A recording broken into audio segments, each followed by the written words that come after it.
Ahí Bien, estamos. bien. Bueno, continuamos con el artículo 148. Entonces, posibilidad de declaración de reincidencia por delitos dolosos si hubiese gozado de excarcelaciones anteriores que hicieran presumir fundadamente, que el mismo intentará eludir la acción de la justicia o entorpecer las investigaciones. Para merituar, es decir, para analizar o para valorar sobre el peligro de fuga se tendrán en cuenta especialmente las siguientes circunstancias. La primera es el arraigo en el país, determinado por el domicilio, residencia habitual, asiento de la familia y de sus negocios o trabajo, y las facilidades para abandonar el país o permanecer oculto. En este sentido, la inexactitud en el domicilio brindado por el imputado podrá configurar un indicio de fuga, es decir, el imputado debe dar a conocer un domicilio que sea real, que sea certero. Y el arraigo es una excepción que se refiere a que el imputado tenga bienes en el país.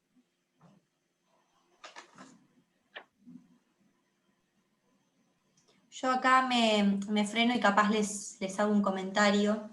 Que fíjense que toda la primer parte del 148, lo que es el primer párrafo, nos habla un poco de condiciones generales de aplicabilidad de los peligros procesales y llama extraordinariamente la atención que habla de las condiciones personales del imputado, lo cual me parece súper amplio, súper vago, súper ambiguo y súper incorrecto desde cualquier punto de vista, y creo que se lleva puesta la Constitución entera, y sobre todo el 75, inciso 22. Pueden o no estar de acuerdo, pero me parece que se deja abierta una puerta, ¿sí?, bastante grande para la aplicación de medidas de coerción, ¿sí?, basándose en las condiciones personales del imputado. Que, a ver, a criterio de cada uno pueden ser millones. Entonces, está bueno que capaz se empiecen a criticar ciertas técnicas legislativas, porque este artículo en particular, y creo que Granillo Fernández también les va a hacer una crítica parecida, deja muy abierta la posibilidad a que, en otras palabras, un juez de garantías firme, ¿sí?, una medida de coerción. Nada, para que lo tengan en cuenta, para que capaz empiecen a prestarle atención a este tipo de palabras como condiciones personales del imputado. Es un poco fuerte. Sobre todo, con respecto a esa expresión que les refiere Cande, condiciones personales del imputado, hay algunos autores que lo relacionan con los artículos 40 y 41 del Código Penal. Entonces, ahí es donde hay una interpretación bastante particular por parte de algunos de los autores y otros que no. Entonces, es bastante subjetivo en cuanto a esa interpretación. Ni hablar, y además, algo que les dijo Vero apenas arrancó la clase, a ver, la regla es que el imputado tramite todo el proceso en libertad, y si se priva de libertad a una persona, o sea, al imputado, tiene que ser a los fines del proceso, no a los fines de otra persona, ¿sí? O sea, siempre tiene que estar bien en claro que se priva, ¿sí?, de la libertad, que es la regla, al imputado, ¿sí?, para cumplir los fines del proceso. O sea, y a veces esto no está demasiado claro, más que nada capaz en la práctica. Entonces, bueno, empezar capaz a salir un poco de sabernos un artículo y empezar a criticarlo o a cuestionarlo, me parece que está bueno. Así que bueno, nada, te Y dejo. cuando, por ejemplo, posibilidad de declaración de Sí, reincidencia, es decir, la cantidad de delitos que cometió ese imputado, o varios, porque no podemos hablar solamente de uno, pueden haber pluralidad de imputados que cometieron diversos hechos, o los antecedentes penales, ¿no? Es como que si vos tenés antecedentes Si hubiera gozado de penales, ya la excarcelaciones culpabilidad es anteriores. un poquito más grande que si no las tuvieras. Es como, no sé, súper criticable. Se me escucha porque me pareció que tengo conexión inestable. Sí. Es decir, no serían penas estas medidas, sino que serían un medio para lograr los fines del proceso. Claro, pero el fin del Sería proceso un medio. no siempre es imponer una pena, ¿sí? O sea, sí, es la actuación No, del por derecho eso. sustantivo, pero no necesariamente el derecho sustantivo te dice que apliques una pena, ¿sí? O no corresponde aplicar una pena al caso concreto. El tema es, que es lo que criticamos siempre, capaz cuando damos este tema que da para charla, es el hecho de que la gran mayoría, te diría el 80% de los privados de libertad, están privados de libertad sin tener una sentencia firme. O sea, son inocentes, chicos, por el principio de inocencia. Son inocentes. Entonces, la mayoría de las personas que están privadas de la libertad lo están siendo todavía gozando de este principio de estado de inocencia. Por eso se critica tanto esto. A ver, condiciones personales del imputado, una locura, o sea, es muy amplio, muy vago y muy ambiguo. Pero bueno, es una opinión personal y pueden disentir y está abierto a cualquier consulta, pero es eso que les digo, me parece que está bueno empezar a ver este tema desde este lado, ¿no? Y desde el lado de la aplicación de todos los Vos ahí, tratados digamos, internacionales de derechos humanos. Sí, perdón, Vero. o por ejemplo, cuando el artículo 15 de la Constitución Provincial se refiere a las duraciones o los retrasos indebidos en las prisiones preventivas o en la duración de los procesos en general, ¿no? Es decir, ahí es donde hay una violación de las garantías también. Y acá tenés, vamos a decir, parámetros, perdóname, ya te dejo, o tenés, cuando te dice parametrituar, son parámetros que se toman en cuenta que el legislador los incluyó, se puede o no estar de acuerdo, como sucede con muchos autores. Cuando dice plazos razonables, por ejemplo, y nos explica cuáles serían esos plazos. Bueno, eso sí, ahí te podemos vas a hablar encontrar, hasta el día del arquero. resumidamente, ahí te vas a encontrar con que hay autores que te dicen que el plazo razonable para la duración de los procesos es de 2 años, otros te dicen que es de 6 meses. No vas a tener, siempre te vas a encontrar, o se van a encontrar, mejor dicho, con opiniones diversas. Para cada tema van a encontrar autores que no todos piensan de la misma manera, y ahí tenés una duración, no hay un criterio uniforme. Entonces ahí... Y ni siquiera hay un criterio uniforme de cuánto tiempo puede durar una persona privada de la libertad en prisión preventiva. O sea, hay algunos que te dicen entre 2 y 3 años, pero a la vez te dicen lo que te dice Vero, pero el proceso tiene que durar 2, o sea, no puede ser, a mí no me dan los cálculos. Entonces, hay mucha doctrina al respecto, mucha doctrina de la Corte Interamericana de Derechos Humanos sobre todo, pero bueno, es mucha tela para cortar y capaz no... En clase le damos un poco de la presencialidad, pero bueno, acá se complica, pero está bueno que empiecen a ver estas cosas. Bien, perfecto. Entonces, volviendo, o terminando, mejor dicho, con el punto 1 del artículo 148, cuando se refiere al arraigo, el arraigo es una excepción que se hace valer en una demanda. ¿Y cuándo se va a dar esa excepción de arraigo? Cuando el imputado no tuviera, o cuando el demandante, si hablamos de una demanda, o en lo penal el imputado, no tuviera bienes inmuebles en el país, o no tuviera domicilio. Por eso es tan importante que, como resalta el punto 1 de este artículo 148, la inexactitud en el domicilio brindado por el imputado podrá figurar un indicio de fuga. Es decir, como imputado tengo que denunciar un domicilio que sea real, que sea verídico. El punto 2, la pena que se espera como resultado del procedimiento.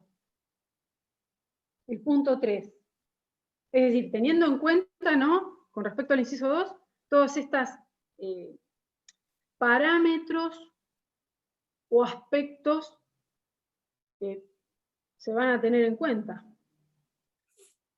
El punto 3, la importancia del daño resarcible y la actitud que el imputado adopte voluntariamente frente a él y a su víctima eventual o potencial.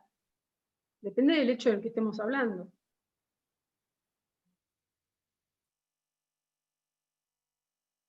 En cuanto al daño resarcible, vamos a ir por una vía civil, por el fuero civil.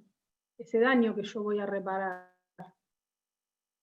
en dinero, una reparación económica, pecuniaria, en cuanto al daño que yo produje, ocasioné. Cuarto, el comportamiento del imputado durante el procedimiento o en otro procedimiento anterior en la medida en que indique su voluntad de someterse o no a la persecución penal. Traducido, la buena conducta. La buena conducta del imputado.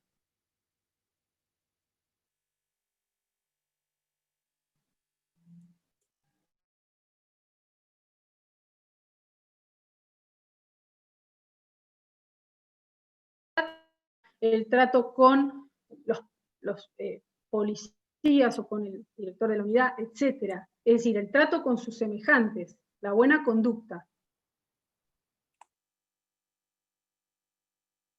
Este artículo 148 sigue diciendo, para meritoar acerca del peligro de entorpecimiento en la averiguación de la verdad, se tendrá en cuenta la grave sospecha de que el imputado destruirá, modificará, ocultará, suprimirá o falsificará elementos de prueba.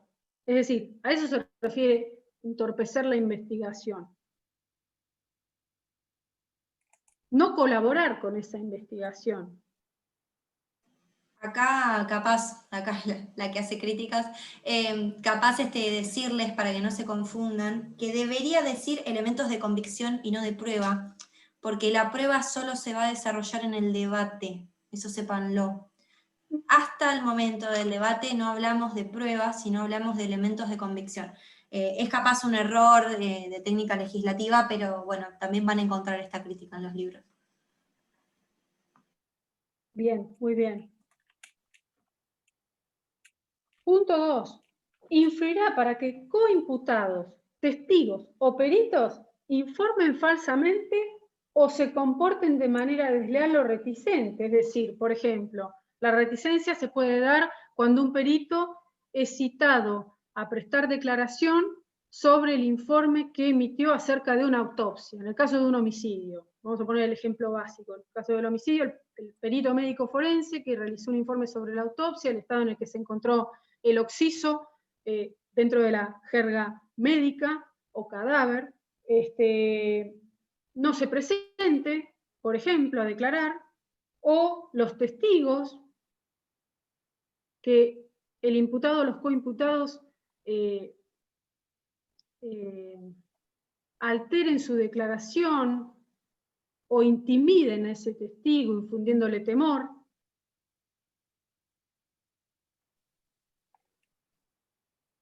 Y tercero, inducirá a otros a realizar tales comportamientos. Bueno, vos no te presentes a declarar porque me vas a perjudicar, ni se te ocurra hacerlo, es decir, con tonos intimidantes, amenazantes. Bien.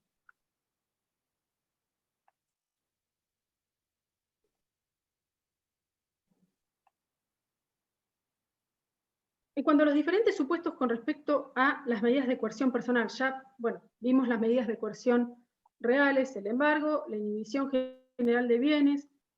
Con respecto a las medidas de coerción personales, a partir del artículo 149 del Código Procesal Penal, encontramos el arresto.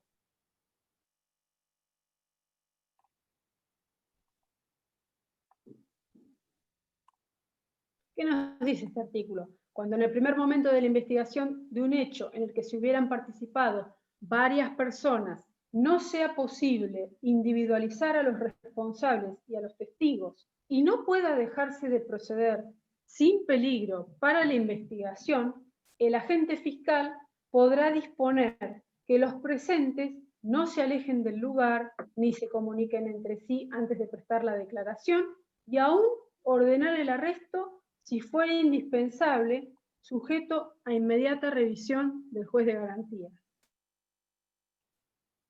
Ambas medidas no podrán prolongarse por más tiempo que el estrictamente necesario para recibir las declaraciones, a lo cual se procederá sin tardanza y no pudiendo durar más de 12 horas.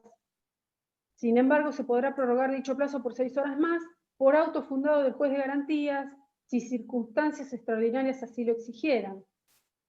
Vencido este, podrá ordenarse, si fuera el caso, la detención del presunto culpable. Es decir, si tenemos un hecho en donde hay varias personas que se consideran, no hablamos todavía de imputados, hablamos de personas consideradas sospechosas que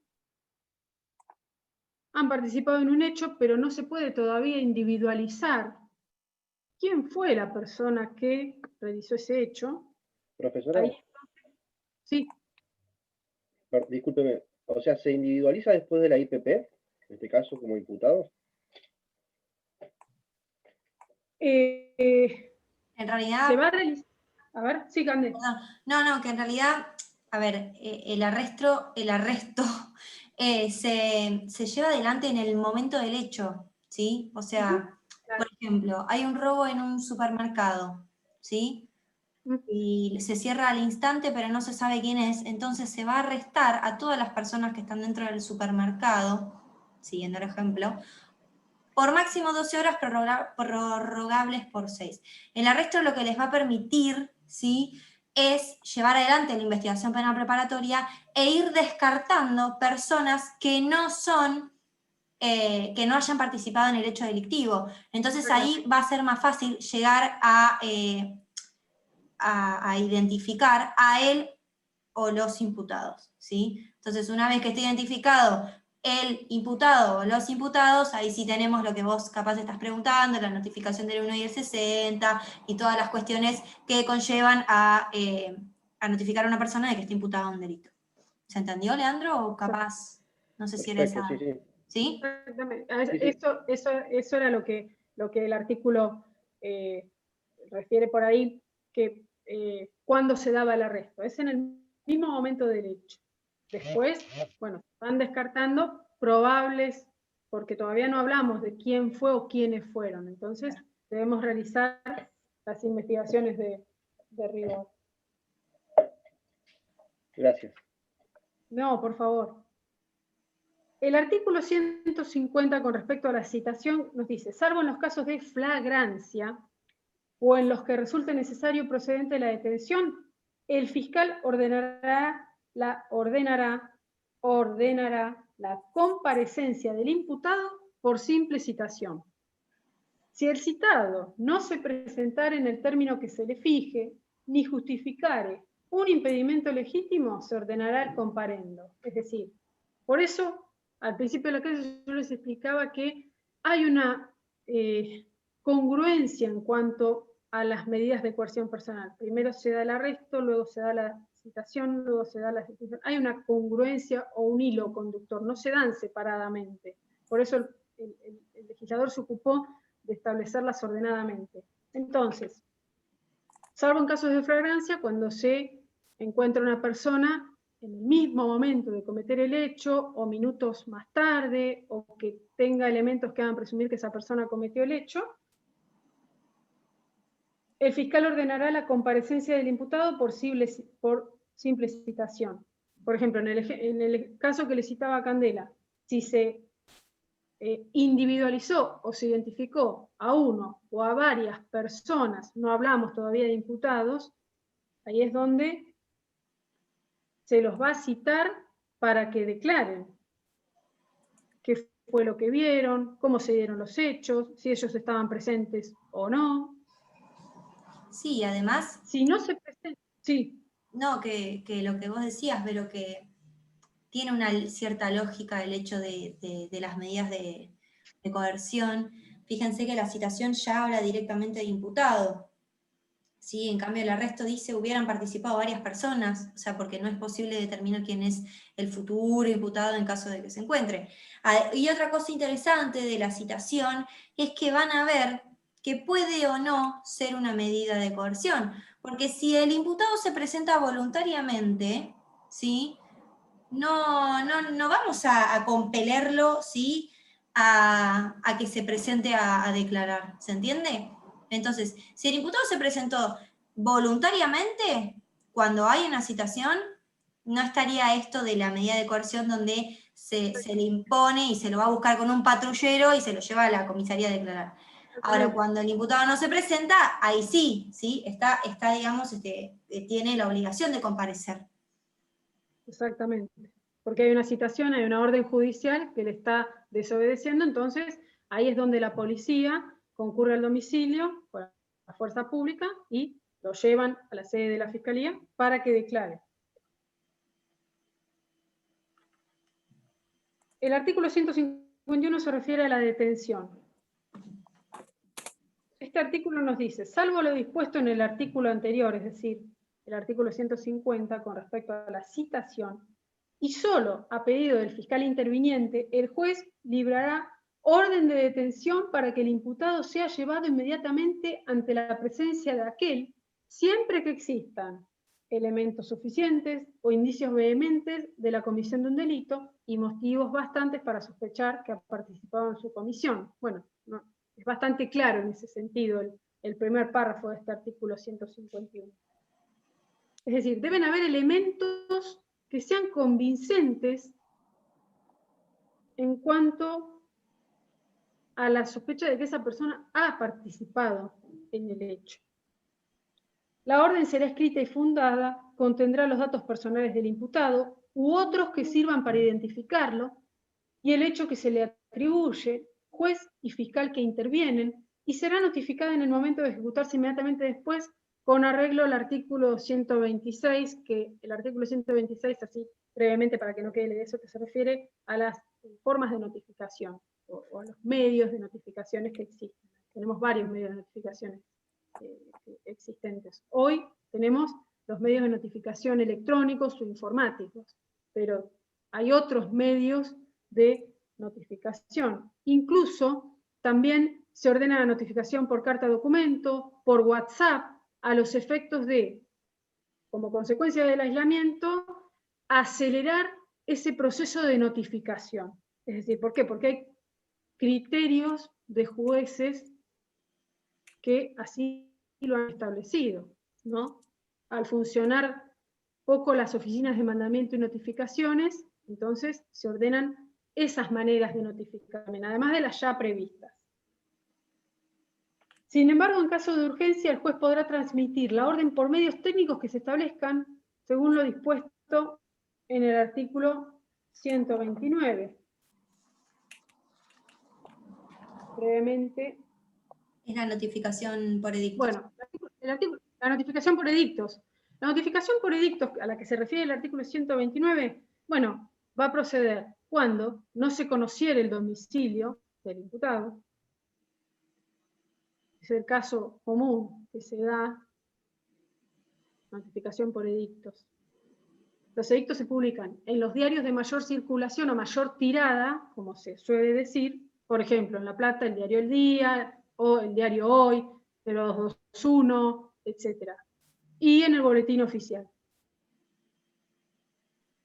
No procederá a la detención cuando al hecho imputado le corresponda una pena que no supere en su término medio entre el mínimo y el máximo previstos los 3 años de privación de la libertad o tratándose de un concurso de delitos, ninguno de ellos supere dicho monto y cuando de las circunstancias del hecho y de las características y antecedentes personales del procesado, vieron como otra vez antecedentes personales, condiciones personales, resulte probable que le pueda corresponder condena de ejecución condicional, por buena conducta, por ejemplo, condena de ejecución condicional. Sin embargo, se dispondrá su detención cuando registre una condena anterior que impida una segunda condena condicional o hubiere motivos para presumir que no cumplirá la orden o intentará alterar los rastros del hecho o se pondrá de acuerdo con terceros o inducirá a falsas declaraciones y que la sola denuncia no basta para o no es suficiente para detener a una persona. Es decir, no sirve que yo efectúe una denuncia, por ejemplo, al 911. Sí, en algunos casos sí, urgentes, pero si yo me voy a presentar como denunciante, bueno, tengo que tener pruebas. Tengo que tener pruebas que acrediten mis dichos. No alcanza con yo, in voce, es decir, de manera oral, ir y denunciar.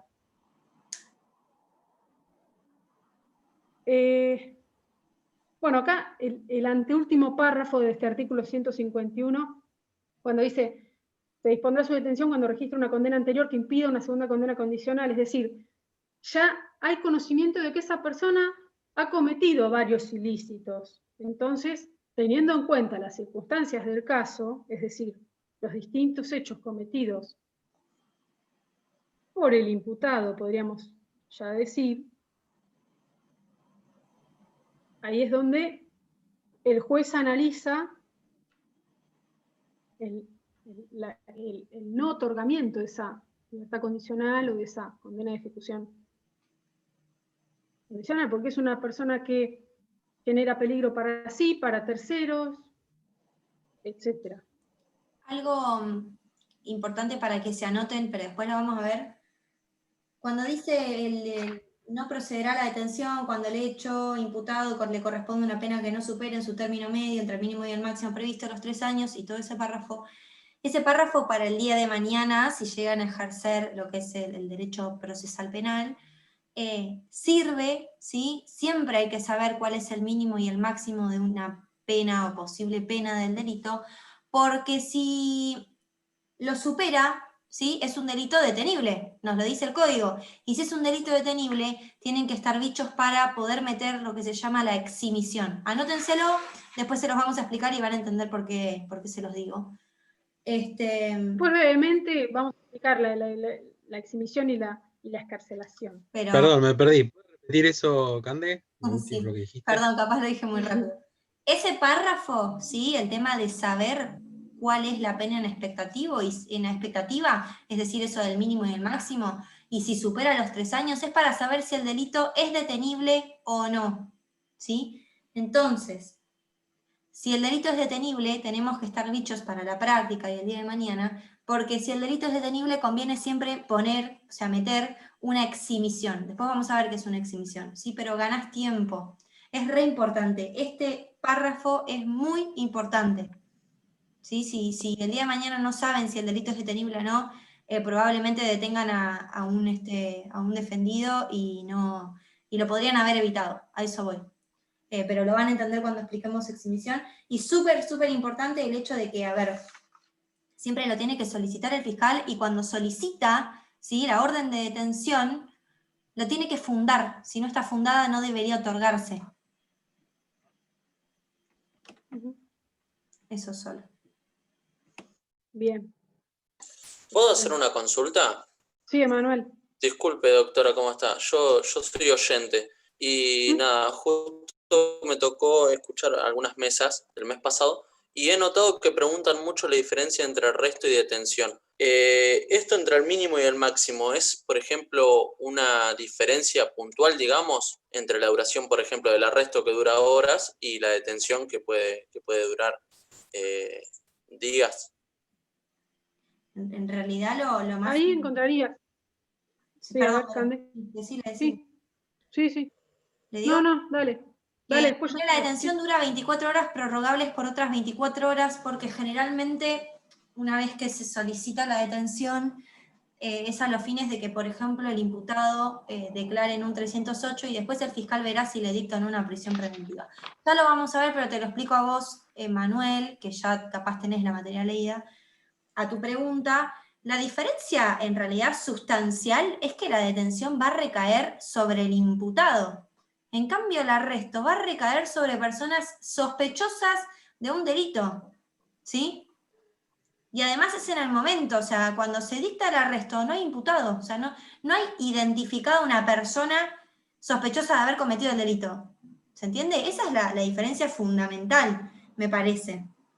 Más allá de que obviamente dura muy poco, dura 12 horas prorrogables por 6.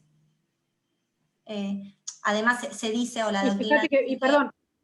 perdón. O cuando te dice las circunstancias del caso. Esa expresión, las circunstancias del caso, es un poquito ambigua porque da lugar a distintas interpretaciones. Es decir, qué pasa en ese momento, si están todas las personas, si no, si hay que realizar una búsqueda, etc. Entonces, ahí es donde esa es la diferencia que Candela resalta. Sí, y además fíjate que el arresto es la excepción en donde, digamos, a pedido del agente fiscal y con autorización del juez de garantías, se puede detener a una persona, ¿sí?, a varias personas, aún sin saber si son o no autoras del hecho.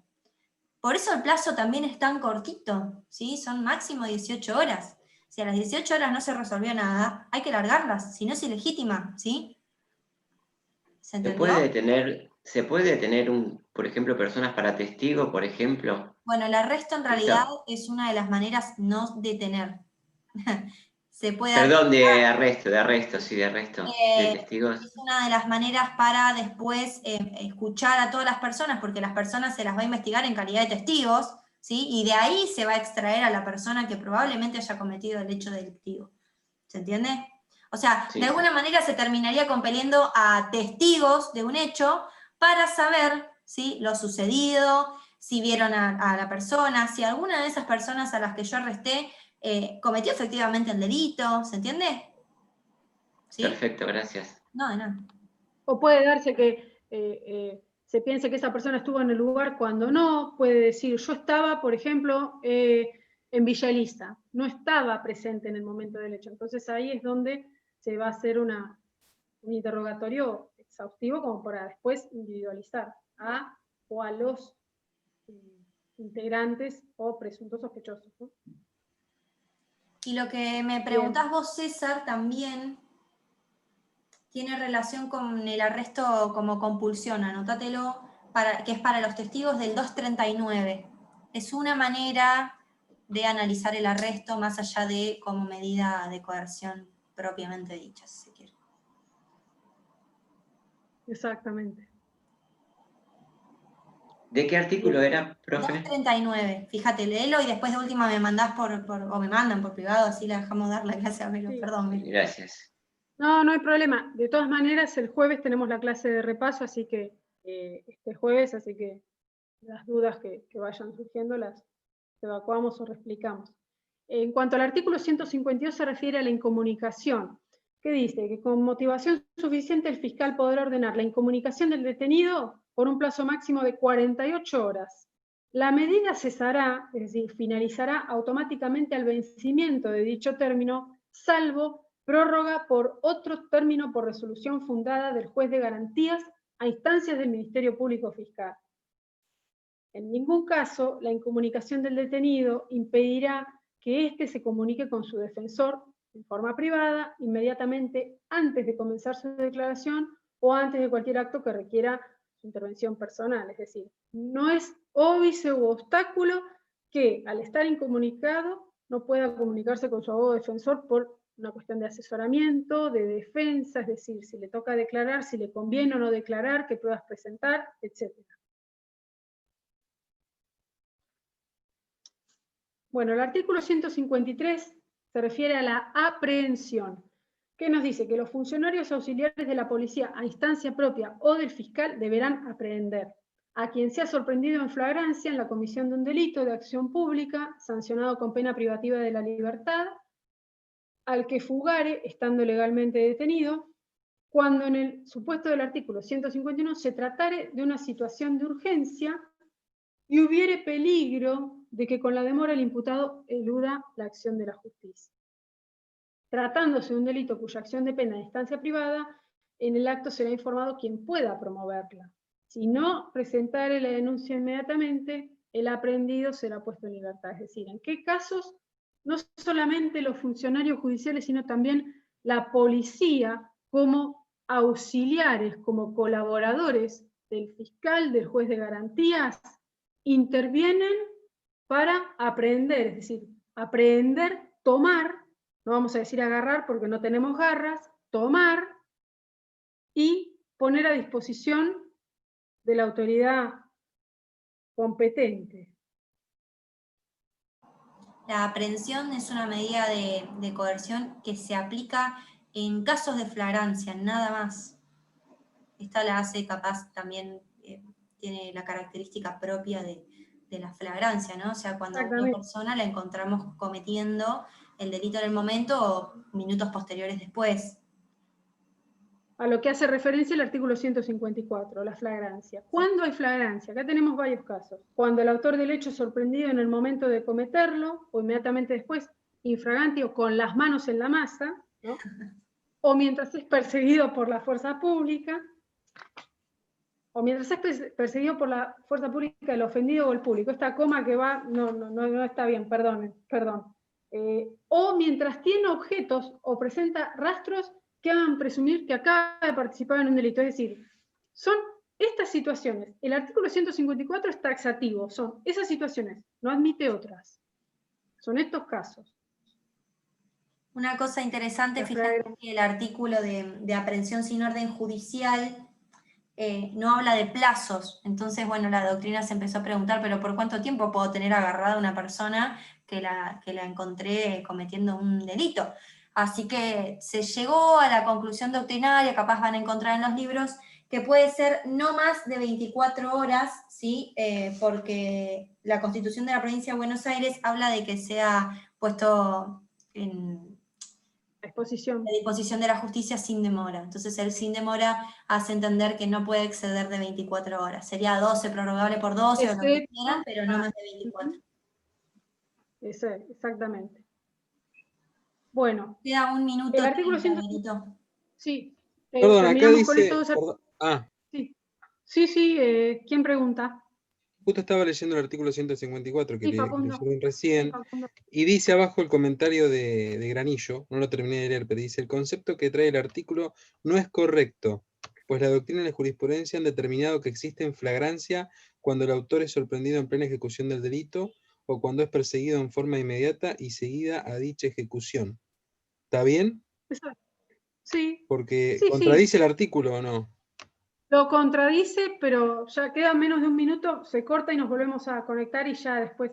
Sí, son esos casos. En general, el caso común de flagrancia es cuando se lo sorprende en el momento del hecho, digamos. Pero sí, la interpretación del anillo contradice, pero porque hace un análisis doctrinario un poco más profundo. Pero los casos son esos citados.